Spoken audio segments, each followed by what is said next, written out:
Bonjour à toutes et à tous et bienvenue sur Grand Lille TV pour une nouvelle édition du Rendez-vous de l'Écho. Et aujourd'hui, Jean-Yves Bellin est avec nous. Bonjour. Bonjour.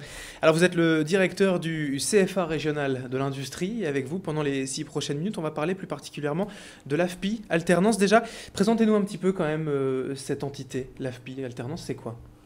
L'AFPI Alternance, c'est un centre de formation régional qui prépare des jeunes gens au métier de l'industrie, donc à travers la préparation de baccalauréat professionnel et de BTS, donc de brevet de technicien supérieur. Au niveau de l'historique, un peu, si on devait replacer comme ça dans le contexte, ça existe depuis quand et aujourd'hui, ça forme combien de personnes? Alors aujourd'hui, si vous voulez, cette grande maison existe depuis 1949, c'était donc juste après l'après-guerre. Bon, et a depuis tout ce temps-là préparé des jeunes gens à toutes les compétences que l'industrie attend et que les industries métallurgiques attendent. Et c'est toujours le cas aujourd'hui avec des chiffres qui sont toujours croissants. C'est un acteur incontournable de la formation et même plus largement donc de l'économie régionale. Absolument, c'est un acteur incontournable de l'économie régionale parce qu'en fait, nous allons pourvoir aux offres de contrats d'apprentissage et de contrats de professionnalisation des entreprises. Nous en recensons plus de 800 par an pour faire progresser chaque année 500 nouveaux contrats d'apprentissage et une centaine de contrats de professionnalisation. Donc on disait ces formations, la tendance quand même, enfin le domaine majoritaire, c'est l'industrie, mais globalement, qu'est-ce qu'on retrouve dans ces formations industrielles? Il y a quand même des sous-domaines, on va dire. Alors il y a quatre grands sous-domaines, donc le domaine de la productique, usinage, le domaine de la chaudronnerie industrielle, le domaine de l'électrotechnique, l'électromécanique, et celui de la maintenance industrielle, où à la fois on va retrouver des diplômes donc pour des métiers de production et pour des métiers d'études, donc de création, donc, qui sont plus ceux-ci orientés pour les BTS, quoi, ou de conception industrielle.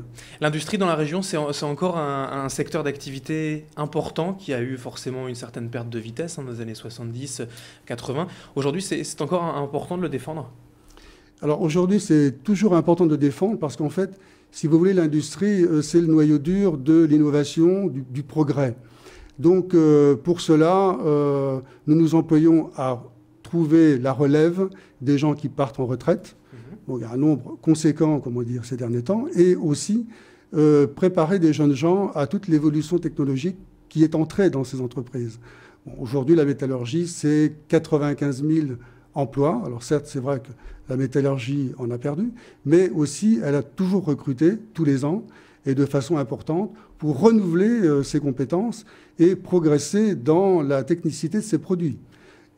La métallurgie, enfin, le terme est ancien, mais en fait, c'est surtout de la technologie et de l'informatique combinée.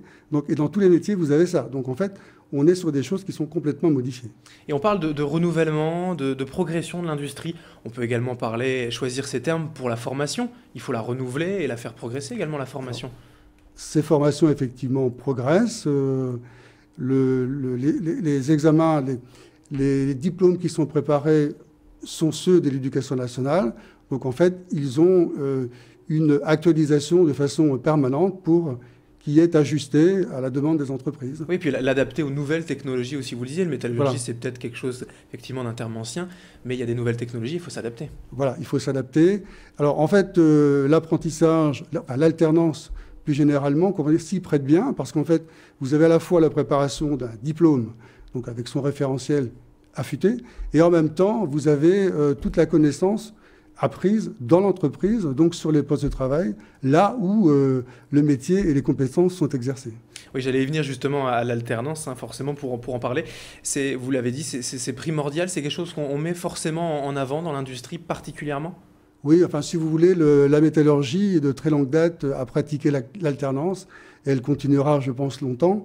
Je pense d'ailleurs que le législateur a bien compris que c'est un système qui marche bien, puisque aujourd'hui, la grande dame apprentissage, qui est plus que centenaire, peut préparer des jeunes gens du CAP au diplôme d'ingénieur. Il n'y a pas d'école ou d'établissement scolaire ou privé qui ne fasse pas d'apprentissage aujourd'hui. Donc c'est sa reconnaissance que l'on retrouve là à travers tous les acteurs. Aujourd'hui, toutes ces formations, hein, généralement formations au pluriel, elles ont un coût. Combien ça coûte? Est-ce que ça coûte cher finalement, la formation industrielle? Alors, la formation industrielle, si vous voulez, a un prix. Alors, donc, on peut donner un chiffre. Hein, bon, c'est environ 7 000 € par an, qui est financé par la taxe d'apprentissage et le reversement d'alternance par la branche métallurgie et les entreprises de la métallurgie et toutes celles qui viennent aussi nous voir et qui sont des entreprises industrielles dans d'autres secteurs. Oui, donc via cette taxe, c'est un cercle vertueux, la formation et, Tout à fait. et cette taxe. Tout à fait. Alors, nous avons aussi le concours du conseil régional qui nous aide dans le fonctionnement de l'établissement, mais aussi, et de plus en plus, dans les équipements, puisqu'en fait, nous avons des équipements qui coûtent extrêmement cher. Ce sont des appareils, des machines d'entreprise, hein, donc, et ce sont des financements importants.